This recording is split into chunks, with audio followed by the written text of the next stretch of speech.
নমস্কার বন্ধুরা, কেমন আছেন সবাই? কাল ছিল জন্মাষ্টমী, শ্রীকৃষ্ণের জন্মতিথি।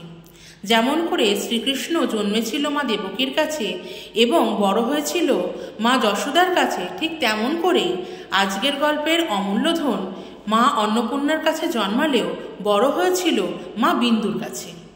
শরৎচন্দ্র চট্টোপাধ্যায়ের লেখা বিন্দুর ছেলের গল্পটা আজকে তোমাদের শোনাব।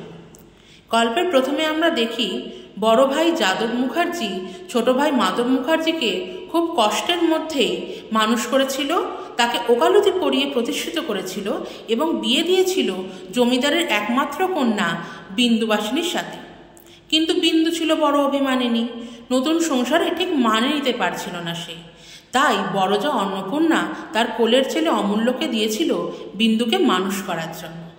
বিন্দু প্রথম দিন থেকেই অমূল্যকে খুব ভালোবেসেছিল। অমূল্যের মঙ্গল চিন্তায় সে ঠিক করেছিল বাড়ির মধ্যেই পাঠশালা খুলবে সে, যাতে বড় ছেলেরা অমূল্যকে ধরে মারধর না করতে পারে কিংবা কলমের খোঁচা দিয়ে তার চোখটা কানা না করে দিতে পারে।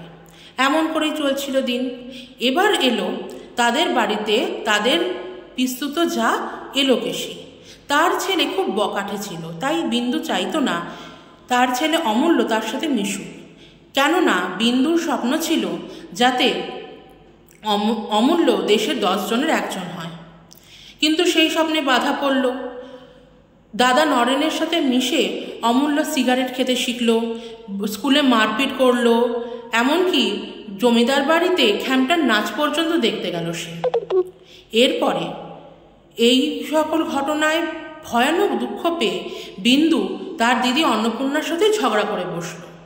তাই নতুন বাড়িতে সবাই চলে গেলেও অন্নপূর্ণা তার স্বামী ছেলেকে আর নিয়ে গেল না সেই বাড়িতে। এই কারণে বিন্দু আবার প্রচণ্ড দুঃখ পেল। সে অন্নজল ত্যাগ করে রোগশয্যা নিল। শেষে দিদি অন্নপূর্ণা এসে তাকে বোঝানোয় বিন্দু সেই অন্নজল গ্রহণ করল। এইভাবেই শেষ হলো এদের গল্প। 2 মায়ের কোলে এক ছেলে সুন্দর করে মানুষ হতে থাকলো। আজকের গল্প ভালো থাকলে অবশ্যই লাইক, শেয়ার আর কমেন্ট করো। টাটা।